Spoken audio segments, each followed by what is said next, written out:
Israel has specifically targeted writers and intellectuals as well as their families. And most of us in this room will probably have been to journalism seminars or events that are about innovative journalism and what do we do next and how do we do it. But the thing that these events often miss is white supremacy and the white supremacist impulse to only grieve, gather, and mourn around lives in the global north and white bodies. Yeah, sorry. And it's not a surprise to any of us who are multiply marginalized to see that happen. And many murdered Palestinian journalists have been abandoned by not only their own colleagues, but also the outlets that they write for. And we're here today to have a space to be able to discuss what conditional solidarity means and how our Palestinian colleagues are dying in front of a complicit audience. And Western journalists, whether they work for indie outlets or legacy media, we're all inextricably linked to what's happening in Palestine. We can't remove ourselves from it. And the pointed silence from many of our colleagues here in the UK is a silence that's built on conditional solidarity. And what's the point if we've got people dying in the dark? What is the point of our journalism and our approach and all of our innovation? What is the use of any of it if that's where we are? So just so you know what we're going to be doing, we'll have 10 or 15 minutes from each of our speakers. And then we have a short 5-ish minute clip to show you from a journalist in Gaza. And then we'll have about 45 minutes for a Q&A, which, like I said, won't be live streamed, but this bit is being live streamed. So Ahmed, first, if you would like to introduce yourself, please. Hello, my name is Ahmed Al-Naouq, and I'm a journalist from Gaza. And I run an organization called We Are Not Numbers. Yeah, my name is Mustafa Abu Snane. I'm a journalist from Jerusalem.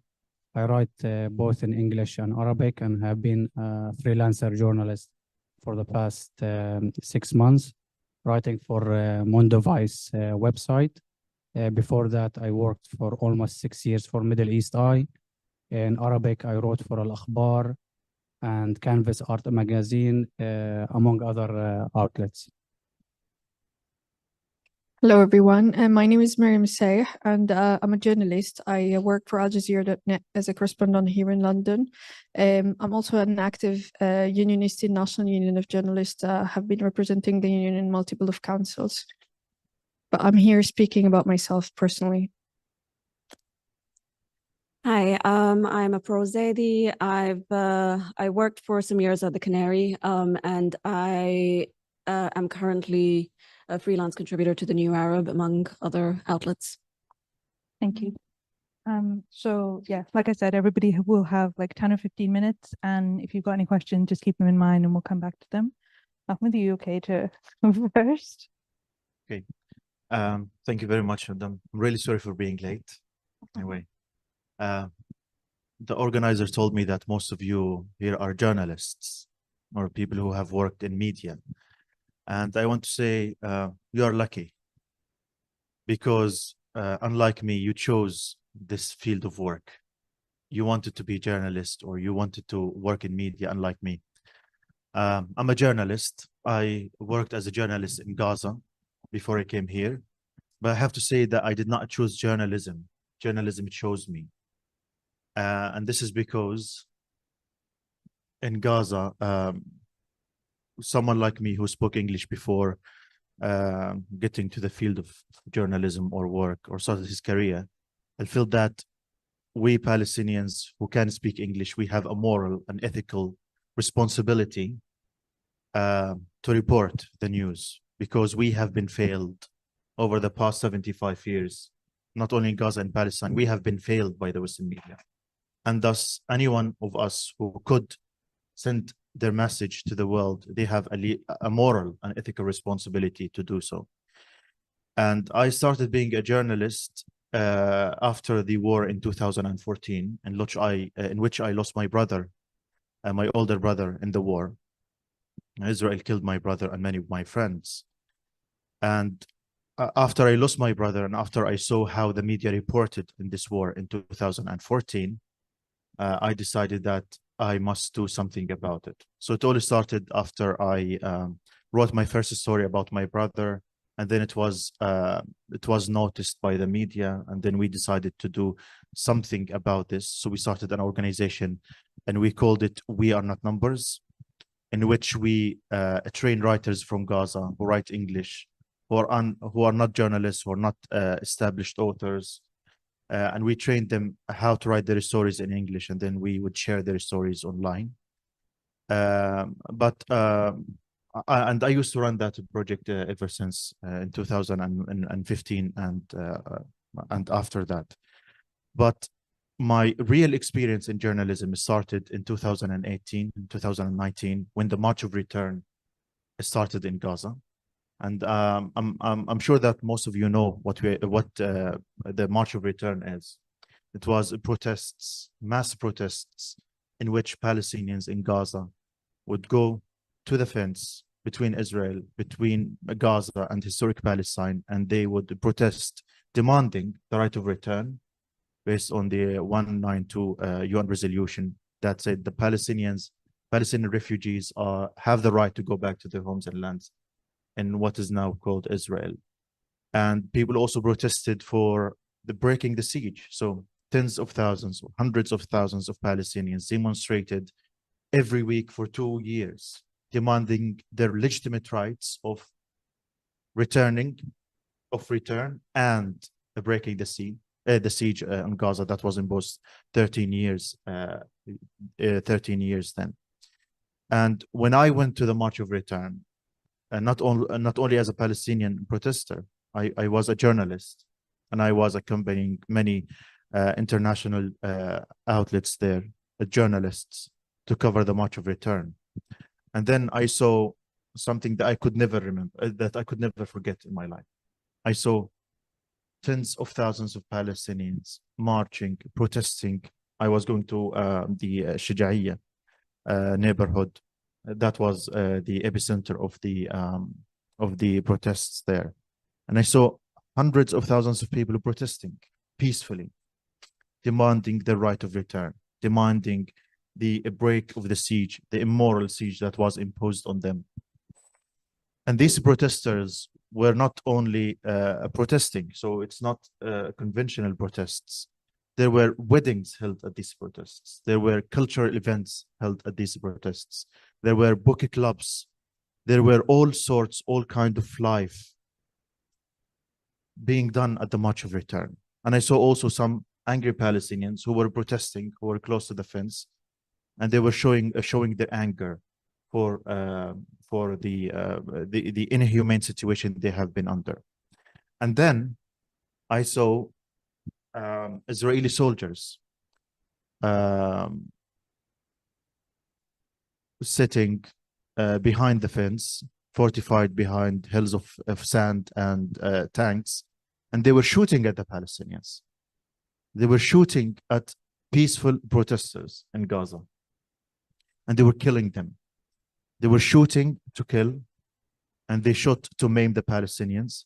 And every week I would go there and see myself that peaceful protesters are protesting and Israeli soldiers shooting these Palestinians.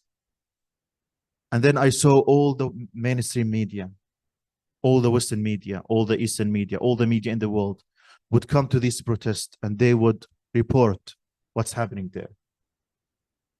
And unfortunately, I would see myself, for example, on the 14th of May, I saw 55 Palestinians were killed during these marches. 59 Palestinians were killed while they are protesting peacefully. Over 10,000 people were injured. Many of my friends were killed. Many of my colleagues, my journalist colleagues, were killed during the March of Return while they were wearing the blue vest of a press. And then I saw horrors. I was tear gassed many times. I saw kids being shot in their head. I saw protesters who were standing far away from the fence, doing nothing, not throwing stones, not endangering the Israeli army in any way. And I saw them with my own eyes being shot in the head. One of my friends, he was a cyclist, and he was shot in his leg with a butterfly bullet. And then he was amputated after that. I saw horrors. I saw war crimes committed against the Palestinians. And I saw all the media reporting and taking videos and taking pictures. And then when I go back to home, I would see how these media outlets reported what's happened. And that was, for me, that was the start. That was the beginning of how I viewed the Western media coverage in Palestine. On the 14th of May, 59 Palestinians were killed in Gaza at the March of Return. Thousands were injured. And then the BBC wrote their story, the first story. 59 Palestinians die at Gaza borders. That story did not name the killer, for example. They did not say who killed these people. They did not say how they died. They actually were not misplaced. They were not lost. They did not die of cancer. They were killed with butterfly bullets. They were killed while they were protesting peacefully. That story did not say that these people were protesting, asking, demanding the right of return. Did not say anything about the Nakba that made 70% of the Palestinians in Gaza refugees. They did not even quote Palestinians. They did not quote the organizers of the March of Return. It was full of bias against the Palestinian people. And I saw that with my own eyes. And then I was also a fixer with one of the journalists who was a Greek, actually. And he came to Gaza, and he was one of the very, very, very few journalists who were covering the March of Return neutrally. He was really good. And then the second time he came to the March of Return, he was held at Ben Gurion Airport. And then the Israeli soldiers at the Ben Gurion Airport told him, be careful, we make mistakes at the March of Return. And that meant that be careful. If you keep on going, if you keep on doing what you do, we will kill you, literally. And he said, we make mistakes. And he was terrified after that. After that, every time he would go and we would go, he would wear his blue vest and he would be careful. And he's a Muslim, and he used to pray before he go to the March of Return because he thought that at any time he might be killed. Like Yasser Murtajan, like Mahmoud Abu Hassanin, and many other journalists who were killed or shot at the March of Return. I read the BBC, I read the New York Times, I read many other websites that reported on Gaza, and none of these reportings, none of these coverage were accurate. None of them were neutral. None of them were professional. So after that, I decided to do my master's degree in the UK. And then I went to Leeds University to do my master's degree in journalism. And my dissertation, clearly, it was about the March of Return. So I wanted to study what, professionally and scientifically, how the coverage on the March of Return was. And then I started reading the literature, started reading the studies and the books about the coverage on Palestine. And nearly every research I read, nearly every study I read on Palestine, on Gaza, not after the March of Return, but before, everyone said that the Muslim media is very biased in Palestine. Books have been written about it. Studies have been done on the coverage in Israel and Palestine.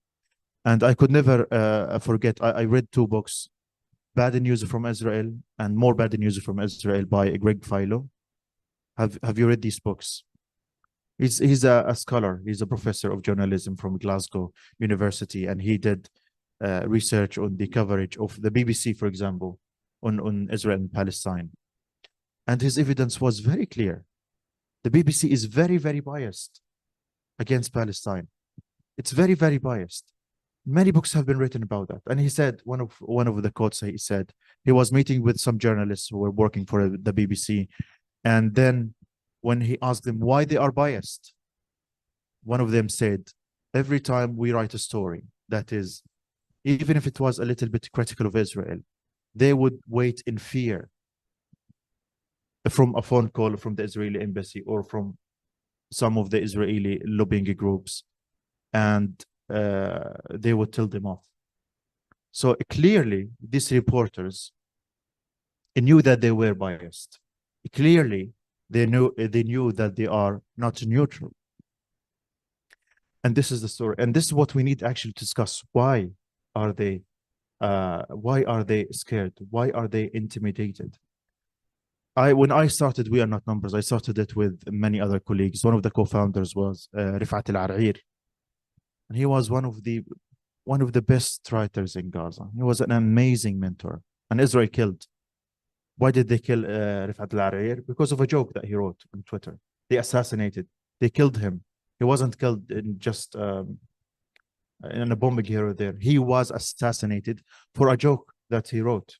But when we started We Are Not Numbers, and Rifat was giving us these workshops on how to write and how to be good journalists, he taught us how that the purpose of journalism was to tell the stories of the oppressed, to amplify the voices of the oppressed, not to spread the lies of the oppressors. And this is what the media is doing right now. They are spreading the lies of the oppressors.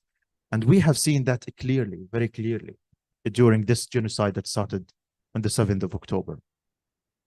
I'm going to tell you some examples of my own experience with the media.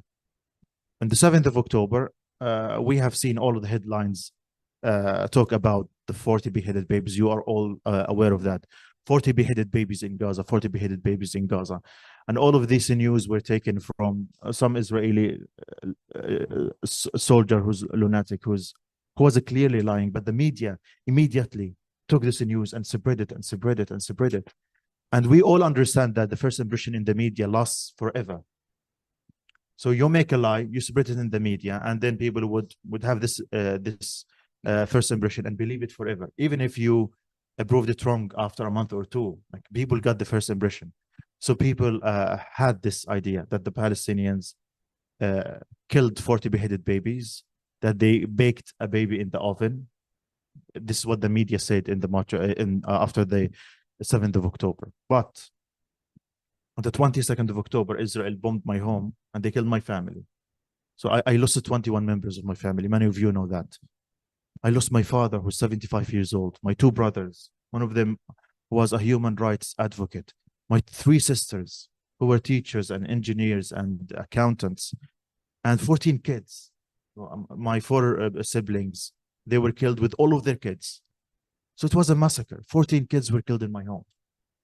And I was devastated after that. So I wrote on, and I knew after that I lost my family. If I did not force the media to write about my family, they will never do, because they're not interested in Palestine. So I started posting about my family on Twitter. And after my story got told and thousands of people shared my tweets, the Western media was forced to interview me and to do some stories on me. So one of these publications who made the headline of 40 decapitated babies on their front pages did an interview with me. They wanted to write about me. So what they did, they asked me what happened to my family, and then I replied. But after that, I was surprised that they did a lot of scrutiny in my story. They wanted to see pictures of all of my family members. Who are they? What they were doing? How old were they? And then they were not convinced that I actually lost my family. So what they did, they went to the list of the people killed in Gaza by the Ministry of Health, and they were searching for each name in order to make sure that I'm not lying. And that story took 2 or 3 weeks of research, and they were doing a lot of research on my family because they wanted to be accurate, and I appreciate that. That was great. But my question is, why didn't you do this when the lie about the 40 decapitated babies happened? That's the question. And then I was interviewed by many TVs here in the UK. And every time, before we go live, they would ask us some questions. And in every one, I would ask, we will ask you to condemn Hamas. Are you willing to condemn Hamas? And every time I would tell them, listen, I lost my family. Why would you ask me about Hamas? One of them, even live on TV, they asked me if Hamas is a terror organization, and asked them, if you make an interview with an Israeli civilian who lost all of his family by Hamas on the 7th of October, would you ask them if the Israeli army is a terrorist organization or not? Will that matter or not? Why do you keep always asking us the same questions? And they have the answer, is that every time they interview us or they want to write about us, these Western media, anchors or journalists, they bring us to their studios in order to embarrass us, to make us feel bad. They want us to condemn ourselves so that everything we say after that, even if we are the victims, after we condemn ourselves, after we say that we are the terrorists, we are the instigator of violence, then we have given them a justification. We have given the Israelis justification to kill our families, to kill our people. So after that, our souls wouldn't matter because we are the terrorists. We are the instigators of violence. We are the bad people. We are the wrongdoers. And thus, the Israeli army would have the justification to kill us. And then it would be like all in self-defense. So I'm sorry, maybe No, perfect. I spoke 15 minutes. So yeah, this is the problem with the Western media, is the dehumanization of the Palestinians. And this is what we all should be working against in the future. Thank you. Thank you, Aman.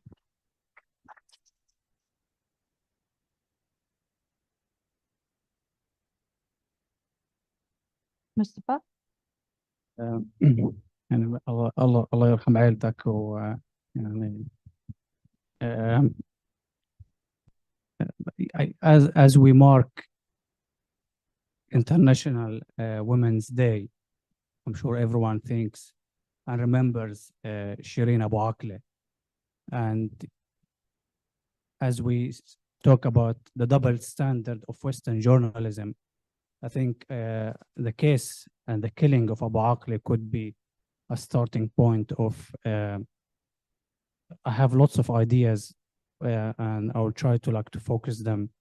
But first, I'm so, I'm a Palestinian, but Ahmed is a Palestinian. I'm really embarrassed that I have no words for him as a Palestinian, for someone who lost his family, and to come here and to talk to all of you. And thank you very much. Allah yarham عيلتك.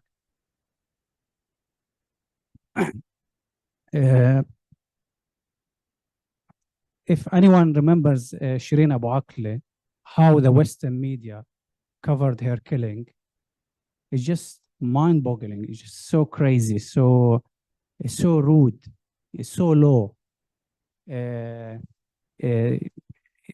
First of all, I remember waking up in the morning. I think I was working from home.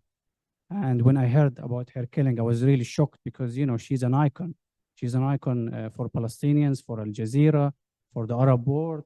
Lots of Western media knew her.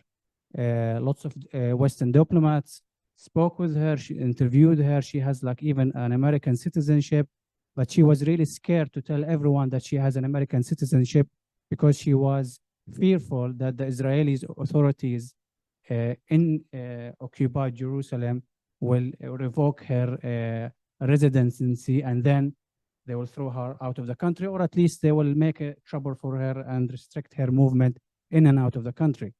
And this is typical, the way the Western media covered her killing from the first hour is just typical of every single stories that has been covered for the last 5 or 6 months in Gaza. I remember, first of all, is doubting who killed her, how she was killed, where the bullet came from. Is it that it came from the direction of the Palestinian resistant fighters in Jenin, or it's from the direction of the Israeli forces? And then, you will have the Israeli forces putting a denial, and then Western media, the CNN and the BBC and all those mainstream media, which has hundreds of viewers, and they have so much power, they will take this and report it back. And bit by bit, you lose what they done is basically they distracted the news that there is a Palestinian journalist covering an illegal and brutal storming of a town in the West Bank that has been killed by Israeli forces, as simple as that. But they have not done this. They kept distracting and just putting more details and more facts. And in her funeral, we saw who killed her, because her coffin was almost toppled, and the Israeli forces attacked Palestinians. They tried to restrict them. So Shireen Abu Akleh case probably summarized the hypocrisy and double standard of Western journalism, because first of all, she was a journalist. Second, she was not any journalist. She was like a journalist of so professional, and she has lots of contacts. Everyone knew her. You know, if at least you don't, you know, consider, like, there's lots of people like who wrote the stories about her. It's really shocking because they knew her and they knew what the Israeli forces are capable of doing. But the moment she was killed, you start questioning who killed her, and you know, you try to distract the narrative and try to push the narrative on the other side and blame the Palestinians of killing themselves, as we have seen in Gaza when the Israelis bombed al-Ma'madani hospitals. You know, yeah, Palestinians are killing themselves, are committing massacres against themselves. So, you know, Shireen Abu Akleh is one of the stark examples of the double standard and the hypocrisy of Western media. I was really lucky that I worked and wrote like a media rap every day. You know, I write not every day, like I'm writing it for 3-4 days a week about media rap, what happened in Gaza, all the highlights. And I was really lucky to work with Mondovai's website, which I haven't felt any restriction or tried to self-censor do a self-censorship about what I write, what terminology I write.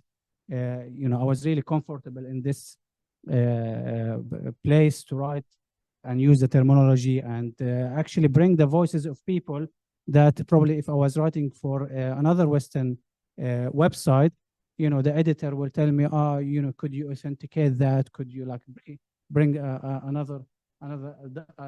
second source for that? And before jumping on the other point, I would like to add, as we mentioned, sourcing. Here in the UK, you have, it seems like, you know, one of the codes, one of the rules of Western media, that when you write a story, you have to have 2 sources. And I think this is the editor of the FT who brought this into practice, because I think there was like a legal case against the FT. So that editor came and said, listen, from now on, we will have any story, we'll have 2 sources for that.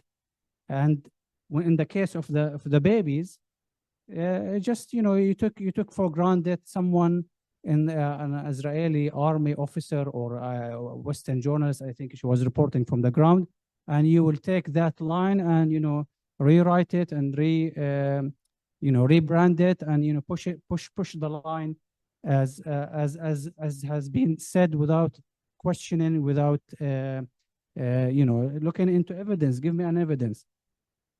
The second one about, you know, my point, you know, I'm probably be a bit harsh here, but, you know, I think Western journalists are cowards. They are absolute cowards. If you read biographies or autobiographies about journalists, you know, in Africa or in Afghanistan or in the Middle East, you see this kind of like spirit of adventurism. You know, that journalist who can go on behind the front line and sit with the dictator, or like, you know, sit with the mukhabarat or the secret service and dodge them. And, you know, where I was reading the other day, a journalist who I really admire, like he was talking about how he was reporting in Iran.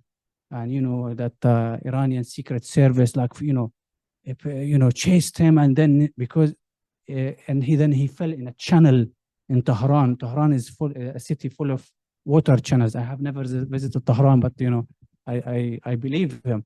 When it came to Gaza, you're a bunch of cowards. You're a bunch of cowards. 6 months. This is the 6th month, namely a journalist who, in the spirit of Western adventurism, that attempted to cross to Gaza. One journalist, one Western journalist, none. All of them sheepishly will be taken by the Israeli forces, including Jeremy Bowen, which I respect. I think he's an amazing journalist. And you go there and you report what the Israelis will allow you to report, and they will view and supervise, basically, censor the footage you took in Gaza, and then they will, otherwise they will revoke your permission. If I was Jeremy Bowen, I will cross into Gaza. I'll go to Khan Yunis and Jabalia, and let them do whatever we want. This is the story. This is now the story. So this is one thing. Where is that spirit of Western journalists who's adventurers, who go and chase the story and scrutinize the facts and challenge the leaders, and sit with Gaddafi or Saddam Hussein and ask them the hard questions? What happened when you sit with Netanyahu, when you sit with Naftali Bennett, the former prime minister, who even the Israelis consider him weak and a sheep, but once when he speaks, when those officials speak in Western media, all of the the presenters or the journalists become really like doves, like it's becoming cowards. So this is a second one, and probably I'm being harsh here, but this is the reality. And I'm wondering, in 6 months into this war, who dared to cross into Gaza? When Russia invaded Ukraine, how many journalists went to Poland and Romania? And I know some of them personally, who traveled from the US and from the UK and landed in Romania on the front line to report about the exodus, the flee of the Ukrainians, and those people who felt that they want to go and fight alongside the Ukrainians against the Russians. This is a really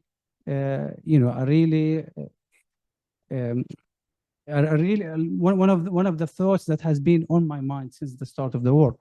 A third one, probably also connected to Shireen Abu Akleh a bit, but maybe it's particular for the war on Gaza.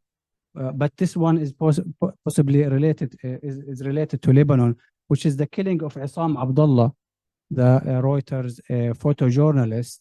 As well, we have seen another journalist being killed by the Israelis and let down by the company you're working for.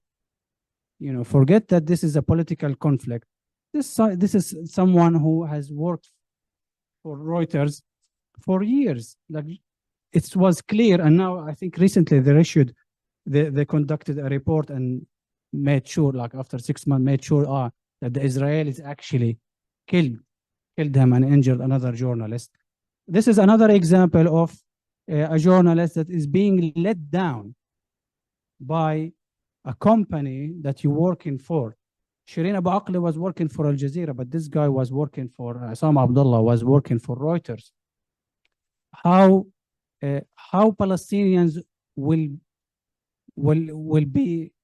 feel safe really to work with Western media in Jerusalem, in Gaza, in Jenin, knowing that someone in New York or in the UK or in Europe, once they get killed, they will even not acknowledge from which direction that bullet came or that bomb came.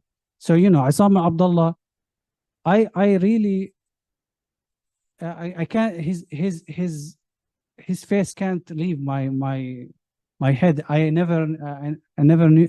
I don't know him, and I never met him, and I don't know anybody who knows him.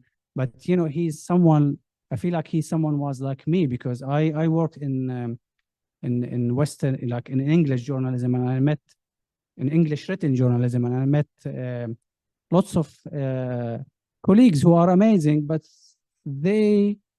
I was really disappointed when this war started because like Abdullah, like other Arab journalists who work with Western journalists, we, you know, there is a saying in Arabic, يعني تحملنا قرفهم.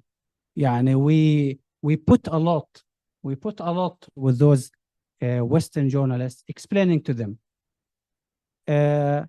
debating them, being polite, trying to look, you know, look on things and facts from their side, trying to understand from where they came from, whether university, whether class, whether race, whether religion, and when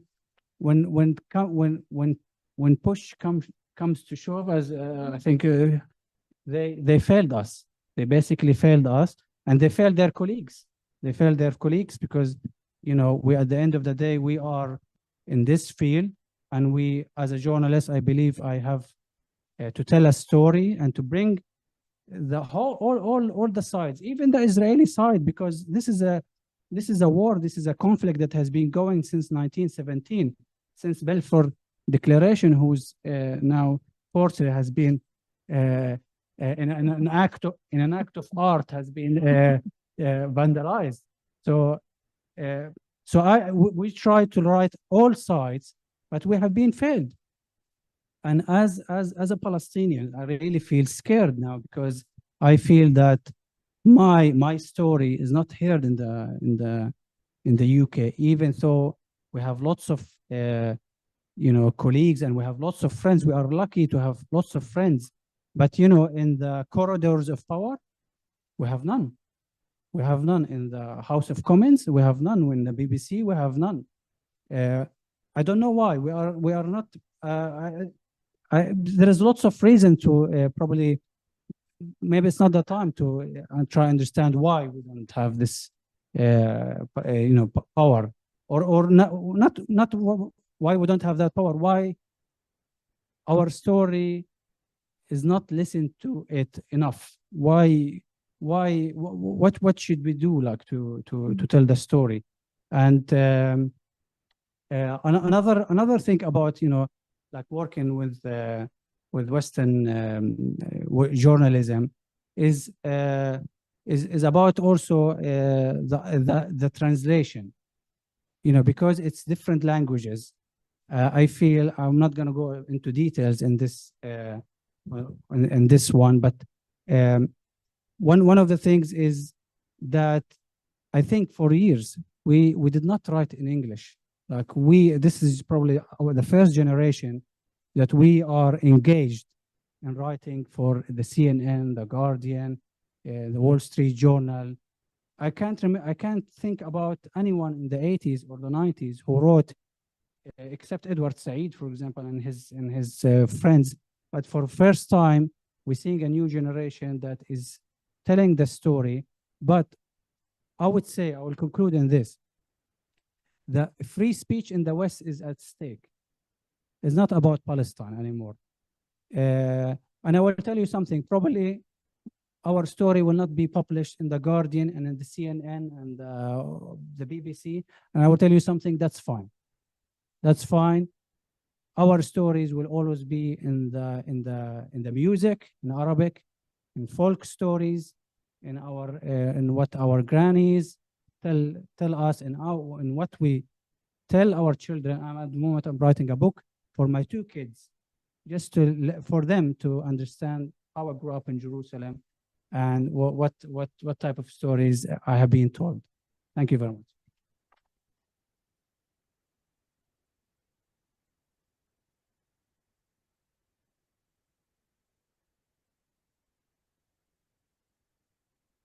Hello, everyone.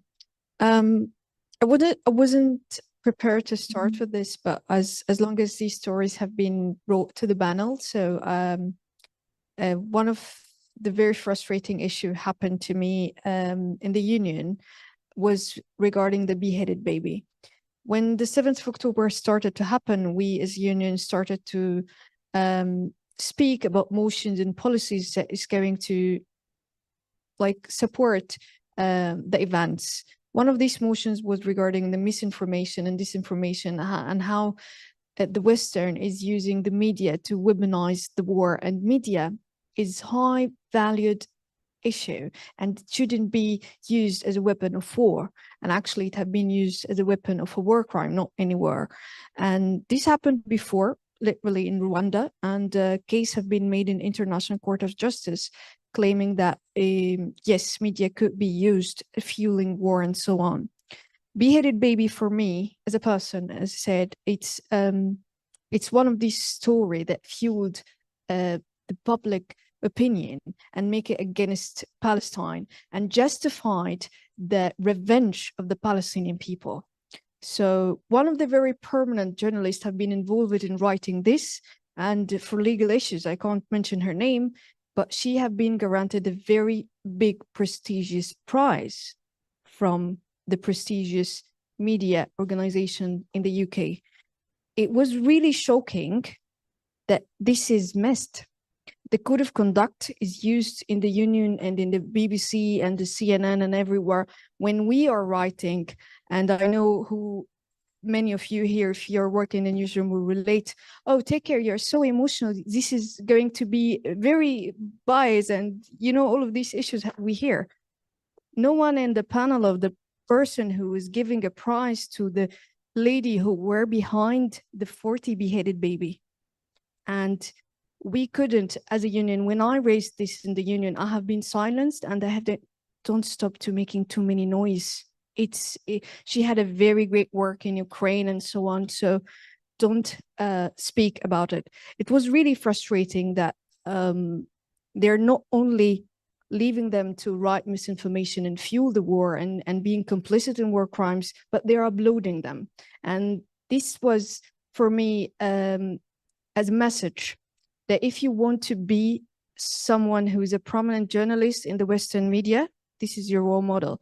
If you want to get a prize, so this is the journalist you should follow. You shouldn't follow journalists who are making noise like people from color, for example. So it's really frustrating, but this is the reality of the world that we are living in. Another example is Shirina Bakla. Shirina Bakla, in the union last year, we have raised a new letter to the government asking for a very simple right of investigating the killing of Shirina Bakla, who have been on camera recorded, so we don't need to investigate it. However, we asked for an independent investigation, and till now I don't think you or us or anyone heard about any independent international investigation have been done. So it's really true that the actual value of the freedom of speech of the Western value have been failed to fulfill itself. So the first thing that happened in after 7th of October, not only we losing our people and atrocities, no, we as well know that there is no freedom for speech in the Western media and the Western countries. One of the very shocking issues have been raised in the union, that the police have revealed that they was I don't know the terminology, and please excuse my language, spying on sources about journalism in Ireland. This is here. We're speaking about West. We're not speaking about oppressing regimes. We are speaking about here. In January, one of the very, very, very shameful events happened. I believe it's not only in the Western media, in the world, even our oppressing countries and dictatorship didn't have such an event.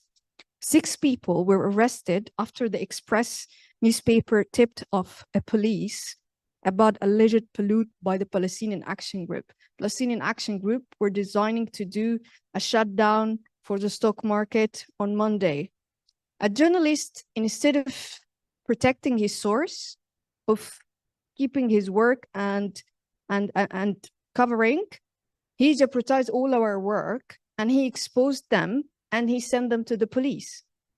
So are we here supposed to pay what he did? Because technically, the people who are in action or activists in oil or all these controversial action events are going to have fear to send the journalist the events. So we are not going to be able to cover these issues because one Express journalist decided to expose this source, which is ethically, I have never, ever heard about some incident like this. So it's really shocking that all the British values and Western values of freedom of expression and freedom of speech and freedom of press actually have been fooled in this war in a way that we would take years about researching and delving on it. And let me get back to Palestine, please. And as Ahmed was saying, during the war, myself, I was reporting from Palestine in the war. So if I don't know if you're related, I don't know the name in English, Zanina? Is Zanina? Yeah, but like like it's not an actual drone like any other drone. It's a specific drone in Gaza called Zanina. Since I was in Gaza till now, Zanana have been technologically immensely developed to the degree that they are targeting people in a very, very specific and let's say their description surgical way. So Zanana now is capable to go surgically to kill someone in his room and get back safely. So they are targeting people with AI using technology. And guess what? They can go into their bedrooms. And this is what happened with lots of journalists. Zanana at the moment is connected with a very high technology program called Gospel. I don't know if we are reporting this as journalists. We don't hear that much about it. It's revealed. It's known by the International Federation of Journalists. It's known by the National Union of Journalists. Do you hear about it? No. There is there's lots of stories that are underreported because they said so. Why? We don't know. One of these stories I have been working on about Christians in Gaza. Christians in Gaza is a very, very, very, very small minority, but they exist. And when you're saying that you're targeting Muslims and want to turn it out to a Muslim-Jew conflict, which is it's not. So it's really important that we highlight that there is Christian in Gaza. So when the snipers started to shoot the women in front of the church, we didn't hear anything about it. Instead, the mayor of Jerusalem said, I'm not acknowledging that there is any Christians in Gaza. She said this in an LBC podcast while she's interviewed. 2 days later, I interviewed a pastor from Jerusalem. I asked him why they don't know that there is Christians or exist in Gaza. He said, this is a big lie. Technically, this lady, specifically this lady, she grants us every year a 70 permit to go to Bethlehem from Gaza for the Christians. She herself do it. So she knows that there is Christian in there. But where is the story about the Christians in Gaza? Do we hear about them? Are we capable to write about them? I was barely wrote one story for the Christian Herald about the Christmas in Bethlehem, but not about the Christmas in Gaza. Now it's a real actual ethnic cleansing with all the respect. And I look like I'm a Muslim. I'm not undermining what's happening to the Muslims in Gaza, but when we are speaking about minority like Christians, so when you kill like 6 to 7 people, that's mean like a high ratio of their population. So you are trying to wipe Gaza from identity of having Christians. Demolishing the church is okay. No, there is no more prayers in there. No, there is prayer in there. There is pastor in there. There is Christian in there. And you are trying to turn and flip down the identity of Gaza, which we are not going to accept it. So back again to the reports that we're not hearing about. So they are always justified the revenge in there with technically Hamas. So let's speak about West Bank. What's going on the West Bank? There was a story of one of the breaching the international law convictions ever about arresting a woman who she was 7 months pregnant. Imagine what is high risk of a 7 months pregnant journalist is causing in the West Bank? Her name is Sumaya Jawabra, and she's at the moment, she is in home arrest till now. They arrested her while she's pregnant. What risk, I don't know. But I just have a question, why this is not reported? And this is already breaching international law. She is breaching the Geneva Convention. Why we're not talking about it? She's a woman. You don't know. So another case, his name is Maaz Amarna, and he is disabled. He had a shot in his eyes, and in a peaceful, he's a journalist, and he was covering a peaceful march, and they shot him in the eye, which is a routine in West Bank, and he lost his sight, and they arrested him now, and he's beaten in the West Bank. Whereas no Hamas, Mohammed Al-Atrash as well, he's an Al Jazeera journalist. Lots of journalists. I don't know how many, but the point is, we are not pointing these stories in media. Why? Someone said so. I always ask, who said so? I don't know. But I really need to know who is controlling the media.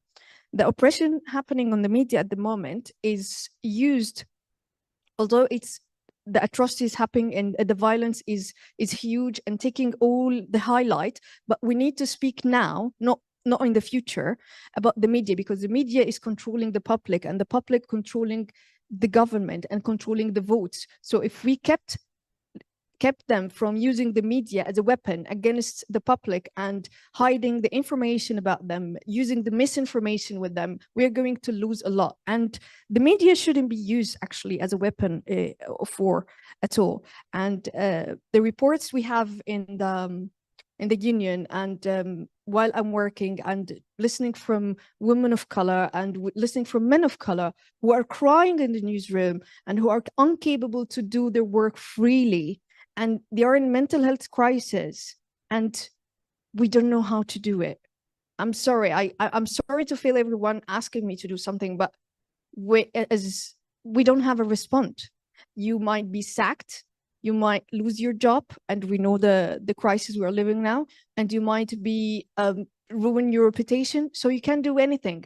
And at the same time, this media is using killed died, using beheaded babies, using misinformation, weaponize the war. This should be used as really actually as a war crime complicit. This is not an oppression day-to-day issue. This is not an oppression to the women. What's going on in the media is really fueling the war, and we shouldn't accept this at all.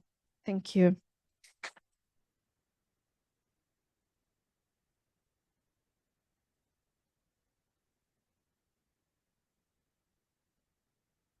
Thank you for that. To all of the panelists, I'm actually the only one on the panel today who's not from Palestine. I wanted to speak a little bit about my experience as a journalist,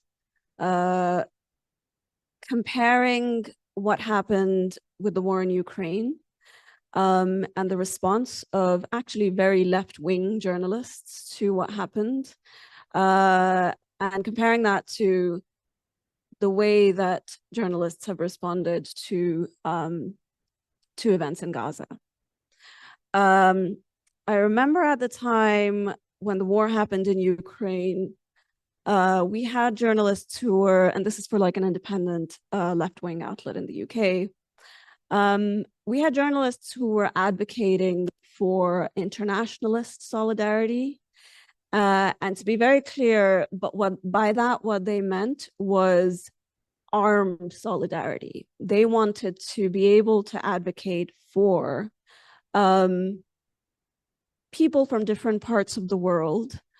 Mainly, I think in their imagination, it was people from other Western countries going over and providing armed support and solidarity to Ukrainians. And so I had to, and Mariam actually as well was on the was working with the same outlet, and we kind of raised the issue of how we would not be able to make the same call if it was the same situation in Palestine. We cannot make a call for internationalist solidarity and certainly armed solidarity for Palestinians. We would get shut down as an outlet. We would get blacklisted as journalists. And this was obviously, 2 years before the attack, the current ongoing sort of genocide in Gaza happened. So it just goes to show, I think, when we look at the role of sort of white supremacy, which is kind of what this panel is supposed to, intended for, the complicity of white journalists and also white supremacist institutions, really, in kind of the reporting on Palestine and on Gaza in particular, comparing the reporting on Ukraine and the response of journalists in the West to what happened in Ukraine to their response to what's happened in Gaza is really quite a clear sort of demonstration, of the disparity. To date, so the war in Ukraine happened like 2 years ago, it was 2022. And to date, there have been something like 14,400 deaths in Ukraine in 2 years. And people here are already aware that the death toll in Gaza has already exceeded twice that. And that's in a period of like 5 months, with no sign of abating. We don't know when there's going to be relief, when there's going to be an end to it. We also have to bear in mind that these are reported figures, right? We don't know about like bodies in the rubble. We don't know about kind of, unaccounted for deaths. The reported figures are always lower than the actual figures, right? But the question is, what does it take? Why is there such a disparity? Why is there, because it's quite clear and quite undeniable at this point that it's not, it's not by accident. It's very deliberate that there is this huge kind of disbalance between the way that the world responds to, for instance, a war in a white country, a war in Ukraine, and how it responds to a genocide being perpetrated against Palestinians. I was looking at Edward Said's Question of Palestine, and I just wanted to kind of read an extract from there, which, so I think the book was published in 1979, and it's remarkable how it still sort of resonates today. So I'm just going to read an extract from that, where Said says, sorry, 1 second. I'm wearing my contact lenses and I'm struggling to focus on my phone.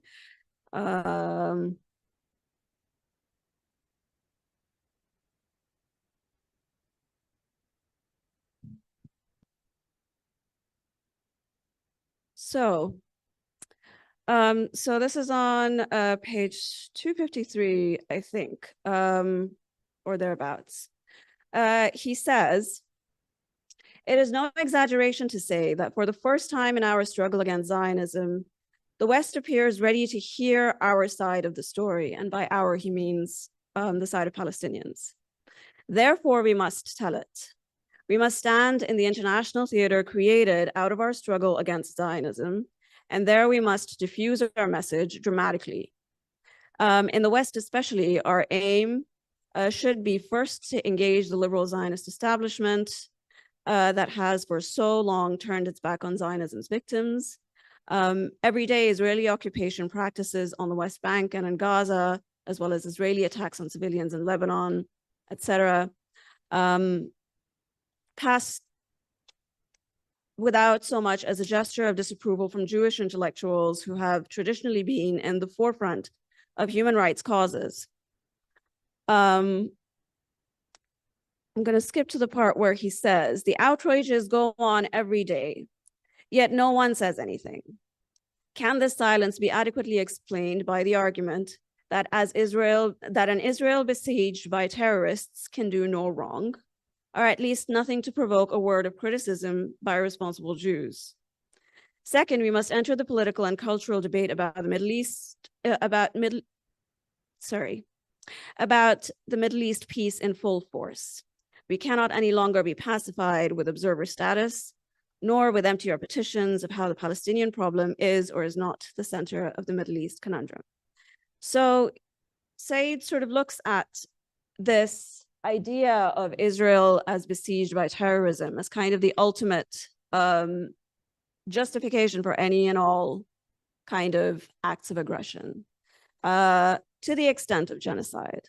And I kind of wanted to talk a little bit about the role of kind of this idea of terrorism and how it links to sort of Islamophobia as a whole. Zara Sultana wrote about Islamophobia recently for the Tribune in the context of kind of anti-Muslim hatred in the UK. And one thing I want to point out is that Islamophobia, or is that what is happening in Palestine is not separate to what is happening to Palestine solidarity activists in the UK. What is happening in Palestine is a direct manifestation of Islamophobia on a global scale, in a way that what is happening to support for Palestine is a manifestation of Islamophobia in the UK. And I think that's quite important to acknowledge. We've talked about, you know, in the panels that there have been some examples of the ways that Islamophobia has manifested in, you know, for Palestinians, Palestinian stories not being believed, as opposed to, again, we can compare this to the stories of people from Ukraine, demanding condemnation of Hamas, you know, by default kind of treating Palestinians as supporters of terrorism unless they declare otherwise. A deliberate agenda of humiliating Palestinians, even if they're given a platform, their stories not being heard, and so on. So, you know, then particularly the beheaded babies example is clearly Islamophobic trope, this idea of Muslim terrorists as just senselessly violent and irrational, and basically you know, having like a beastly animal-like quality because of being dehumanized to such an extent. And the dehumanization, again, is what contributes to this ongoing genocide and the justification of this genocide. So I just kind of want to conclude by saying that for years and years, like even the most left-wing journalists and politicians have given sort of, they've had to give credence or legitimacy to the idea of Islamist terrorism. You know, discussions around it are sort of happen with the understanding that this is a valid thing, this is a valid threat that must be addressed at the expense of people's civil liberties, at the expense of, you know, sort of cracked up, you know, greater power given to the police and so on and so forth.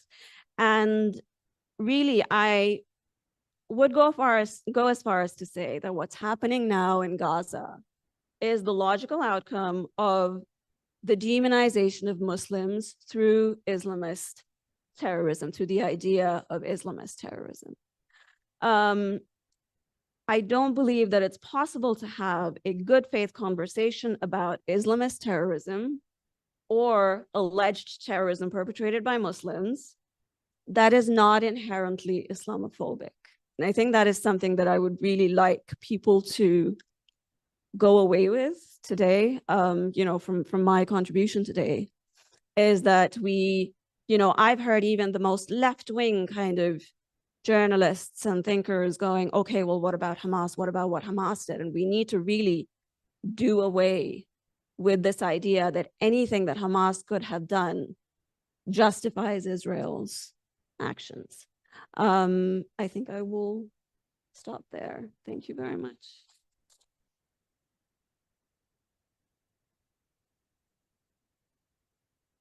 Thank you so much, everyone. Because we started a little bit late, I'm going to move on to the next part. So we have a video, which could you guys just move to the side just for the video, and then we'll come back to the Q&A.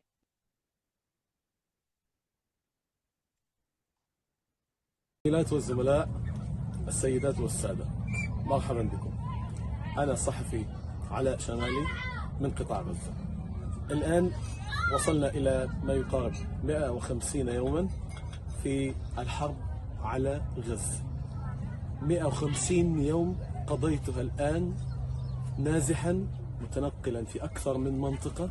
ما يقارب الآن أنا في خيمة على بعد ما يقارب 40 كيلو متر من مسافة بيتي في أقصى الشمال، وأنا الآن في أقصى الجنوب، حيث دمر بيتي بشكل كامل.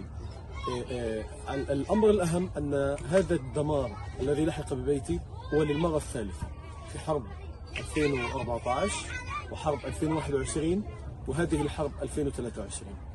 كصحفي فلسطيني عانيت بشكل كبير جدا من أيام الحرب على كل المستويات. على المستويات العملية عانينا في العمل نتيجة الخطورة الكبيرة الملقاة على عاتق الصحفيين، نتيجة الاستهداف المتعمد لكل ما هو صحفي وكل ما هو ينقل الصورة من أرض قطاع غزة، صورة الحرب وصورة الإبادة وصورة التجويع، وكل هذه الصور التي تخرج من غزة إلى العالم يتم استهدافهم بشكل مباشر. وهذه أقصى درجات الخطورة التي واجهتنا في عملنا.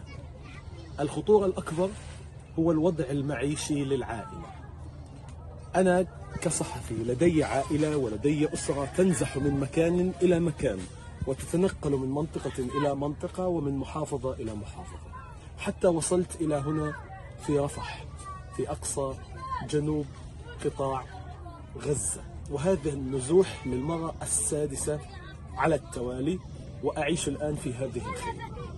أنا الآن أعيش كشخص ما بين 1,500,000 مواطن موجودين في محافظة واحدة هي محافظة رفح، حيث الدمار والجوع وقلة الأمن وعدم وجود أي مقوم للحياة.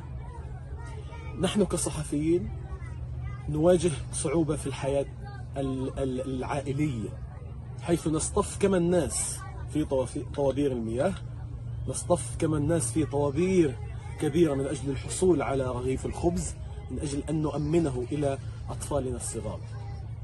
ونصطف أيضا، وقبل أن نصطف على طابور الحمام لقضاء الحاجة، نخاف أن نفرط في الأكل أحيانا أو نفرط في الشرب أحيانا، حتى لا يتطلب الأمر أن نذهب كل مرة إلى الحمام لقضاء الحاجة.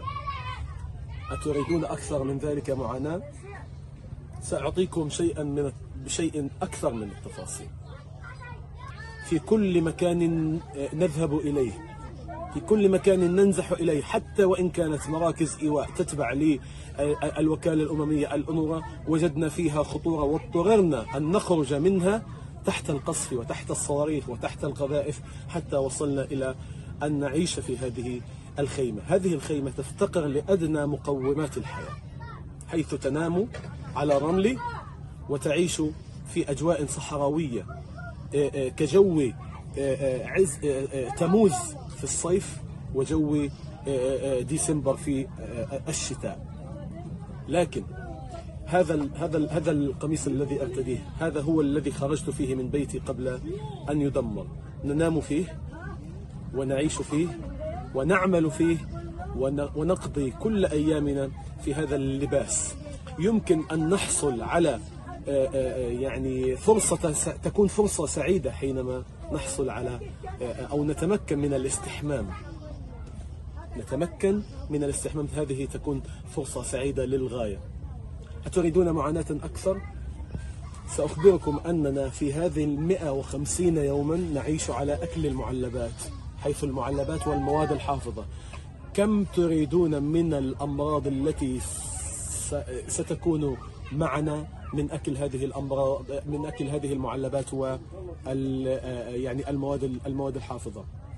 في العام الماضي وقبل عدة أشهر كنت في أرض الدوحة وفي تغطية كأس العالم كأكبر الأحداث الرياضية على مستوى العالم، وشاهدت المباريات وخرجت في ضيفا على كل القنوات الفضائية وكل القنوات العربية وبعضها الأوروبية أيضا كصحفي فلسطيني يمكن أن يصنع لنفسه تاريخا، وبنيت على ذلك حلمي حتى أستطيع أن أحققه في أي بلاد يعني أتمكن من تحقيق حلمي فيها.